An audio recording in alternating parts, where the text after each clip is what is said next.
તો દોસ્તો આપણે છે કે એન્ડ્રોઈડમાં કે સ્ક્રીન રેકોર્ડિંગ કરવું હોય તો આપણે છે કે આસાન તરીકેથી કે સ્ક્રીન રેકોર્ડિંગ કરી શકીએ છીએ દોસ્તો, પરંતુ આપણે છે કે આઈફોનમાં સ્ક્રીન રેકોર્ડિંગ કેવી રીતે કરવું? તો દોસ્તો તમારે પણ કે આઈફોનમાં છે ને કે સ્ક્રીન રેકોર્ડિંગ કરવું છે, કારણ કે છે કે એન્ડ્રોઈડમાં તમને ઓપ્શન છે કે આસાન તરીકેથી કે મળી જાય છે. ઠીક છે, આવડમાં આગળ હું તમને એ જ શીખવાડું છું કે તમારે પણ કે આઈફોનમાં કે સ્ક્રીન રેકોર્ડિંગ કરવું હોય તો તમે છે કે આસાન તરીકેથી કરી શકો છો. ઠીક છે, કારણ કે આવડમાં હું તમને આગળ એ શીખવાડું છું કે આઈફોનમાં તમે ખાલી એક સેટિંગ કરવાથી તમે છે ને કે તમારા આઈફોનમાં કે સ્ક્રીન રેકોર્ડિંગ કરી શકો છો. ઠીક છે, પરંતુ ક્યાંથી એ ઓપ્શનને કે ઓન કરવાનું છે, ક્યાંથી એ સેટિંગને ઓન કરવાનું છે, એ બધું તમારે જાણવું હોય તો વિડીયો છે ને કે છેલ્લે સુધી ખાસ પૂરો જોઈજો. અને વિડીયો પસંદ આવે તો વિડીયોને જરૂરથી એક લાઇક કરી નાખજો. ચેનલ પર નવા હોય તો ચેનલ જરૂરથી સબસ્ક્રાઇબ કરી નાખજો, કારણ કે આવા નવા હેલ્પફુલ વિડીયો તમને ગુજરાતીમાં આ છે જરૂરથી મળતા રહેશે. તો દોસ્તો હું તમને છે ને કે એન્ડ્રોઈડની કે મોબાઈલની સ્ક્રીનમાંથી બતાવું છું કે કઈ રીતે છે કે તમે આઈફોનમાં કે સ્ક્રીન રેકોર્ડિંગ કેવી રીતે તમે કરી શકશો. ઠીક છે, હું તમને છે ને કે લાઈવ બધું છે ને કે આગળ શીખવાડું છું. ઠીક છે, તો દોસ્તો વિડીયો છે ને કે કન્ટિન્યુ રાખજો. ઠીક છે,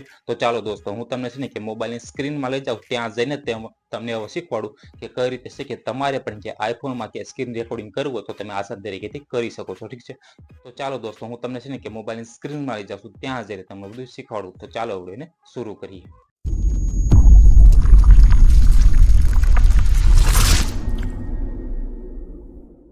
તો દોસ્તો આઈફોનમાં કે સ્ક્રીન રેકોર્ડિંગ કરવા માટે તમારે છે કે શું કરવાનું છે? તો સૌથી પહેલા તમે જોશો તો તમે જેવો સેટિંગના ઓપ્શન ઉપર ક્લિક કરો છો ને તો તમને છે ને કે ક્યાંય ઓપ્શન નહીં જોવા મળે. ઠીક છે, તમે જોશો તો તમને છે કે ક્યાંય ઓપ્શન નહીં જોવા મળે કે કઈ રીતે છે કે તમારે કે સ્ક્રીન રેકોર્ડિંગ ઓન કરવું. ઠીક છે, તો હવે છે એક સેટિંગ હું તમને બતાવું છું, ત્યાંથી છે કે તમે છે કે આસાન તરીકે તમે કે સ્ક્રીન રેકોર્ડિંગ કરી શકો છો. ઠીક છે, પરંતુ કેવી રીતે? તો સૌથી પહેલા છે કે તમારે શું કરવાનું છે કે વિડીયો છે કે આપણે જાજો લાંબો નથી કરવાનો, તો વિડીયો છે ને ખાસ કે પૂરો જોજો. ઠીક છે, આપણે છે કે શરૂઆતમાં શીખ્યા. ઠીક છે, તો સૌથી પહેલા તમારે કે તમને ઉપર જોશો તો તમે આ રીતનું જે સ્ક્રોલ કરો છો તમારા સામે કે તમારું જે ડેટા હોય છે એ બધું છે કે તમારે ઓપન થાય છે. ઠીક છે, ત્યાર તમે ઉપરથી આ રીતને સ્ક્રોલ કરો છો ત્યારે તમે જોશો તો આયા પણ તમે જોશો તો તમને ક્યાંય ઓપ્શન જોવા નથી મળતો. ઠીક છે, તમે જોશો તો તમારો ખાલી જે આ બધા ડેટા હોય એ તમને જોવા મળે છે. ઠીક છે, ક્યાંય તમે જુઓ તો તમને છે કે ઓપ્શન નહીં જોવા મળે કે ક્યાંથી કે સ્ક્રીન રેકોર્ડિંગ કરવું. ઠીક છે, પરંતુ તમે હવે જોશો તો તમે આ રીતનું સ્ક્રોલ કરો છો ને એને પછી તમને ઓપ્શન જોવા મળે છે કે તમે જોઈશો તો હું તમને બતાવું તો કે તમારે આ રીતનું કે આ રીતના તમને જોવા મળે છે. ઠીક છે, પરંતુ તમારે છે કે શું કરવાનું છે કે સ્ક્રીન રેકોર્ડિંગ કરવા માટે તમારે સિમ્પલી આ રીતનું સ્ક્રોલ કરવાનું છે.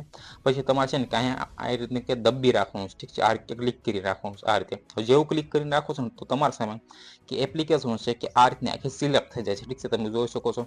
અને પછી તમે જો તમને એક ઓપ્શન જોવા મળી જશે નવો ખુલ્લો કે એડ સેન્ટર કરીને, તમે જોઈશો તો તમારા સામે જોઈ શકો છો કે પ્લસ કરીને એડ કંટ્રોલ કરીને કે ઓપ્શન જોવા મળી જાય છે. ઠીક છે, તો તમારે સિમ્પલી એની ઉપર ક્લિક કરી દેવાનું છે.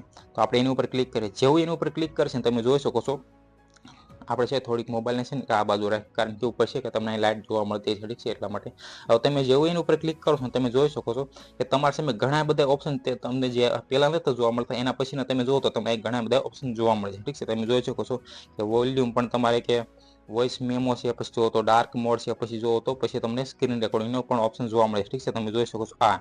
તો તમારે સિમ્પલી આને છે ને કે ક્લિક કરીને આ રીતને ક્લિક કરીને આને છે કે તમારે અહીંયા ક્લિક કરી દેવાનું છે. ઠીક છે, અહીંયા ફિટ કરી દેવાનું છે. પછી તમે જોઈશો તો તમે જોઈ શકો છો કે અહીંયા છે કે ઓપ્શન એક એડ થઈ ગયો. ઠીક છે, તમે જોઈશો તો આમાંથી તમે સ્ક્રીન રેકોર્ડિંગ કરવા માટે સિમ્પલી આના ઉપર તમારે ક્લિક કરો. જેવું તમે એની ઉપર ક્લિક કરશો તમે જોઈ શકો 3 સેકન્ડમાં કે તમારું સ્ક્રીન રેકોર્ડિંગ છે કે ચાલુ થઈ ગયું છે. ઠીક છે, તમે જોઈશો તો તમે જોઈ શકો છો આ છે કે સ્ક્રીન રેકોર્ડિંગ ચાલુ છે. ઠીક છે, હું તમને છે કે ગેલેરીમાં જઈને પણ બતાવીશ. ઠીક છે, તમે જોઈશો તો આપણે કે શરૂઆતમાં આને છે કે બંધ કરીએ તમારા સામે તે લાઈવ. ઠીક છે, આ રીતે તમે જોઈશો તો આને છે કે તમારા સામે લાઈવ કે બંધ કરીએ. આપણે જેવું બંધ કર્યું પછી જોવો તો એ નોટિફિકેશન આવી ગયો. ઠીક છે, એના ઉપર ક્લિક કરીએ છીએ. તો જેવું એની ઉપર ક્લિક કરે છે પછી તમે જોઈ શકો છો કે સ્ક્રીન રેકોર્ડિંગ ચાલુ છે. ઠીક છે, તમે જોઈ શકો છો આ રીતે. તો દોસ્તો આ રીતે કે તમારે પણ કે આઈફોનમાં કે તમારે સ્ક્રીન રેકોર્ડિંગ કરવું તો તમે આ રીતે કરી શકો છો. ઠીક છે, મેં તમને આસાન તરીકે દી કે બધું આસાન તરીકેથી શીખવાડું. ઠીક છે દોસ્તો, જોયું તમે તમારે પણ કે આ રીતે કે આઈફોનમાં કે તમારે કે સ્ક્રીન રેકોર્ડિંગ કરવું તો તમે આ રીતે કરી શકો છો. મેં તમને કે આગળ શીખવાડી દીધું. ઠીક છે, તો આઈ હોપ કે તમને હવે આવડી ગયું છે. ઠીક છે, તમે આ રીતે કે તમારે પણ કે આઈફોનમાં તમારે છે કે સ્ક્રીન રેકોર્ડિંગ કરવું તો તમે આ રીતે કરી શકો છો. તો આઈ હોપ કે તમને આ વિડીયો પસંદ આવ્યો છે. પસંદ આવ્યો તો આ વિડીયો જરૂરથી એક લાઈક કરી નાખજો. ચેનલ પર નવા હોય તો ચેનલ જરૂરથી સબસ્ક્રાઇબ કરી નાખજો, કારણ કે આવા નવા હેલ્પફુલ વિડીયો તમને ગુજરાતીમાં આ છે જરૂરથી મળતા રહેશે. તો આ ચેનલને જરૂરથી સબસ્ક્રાઇબ કરી નાખજો. Okay, bye bye.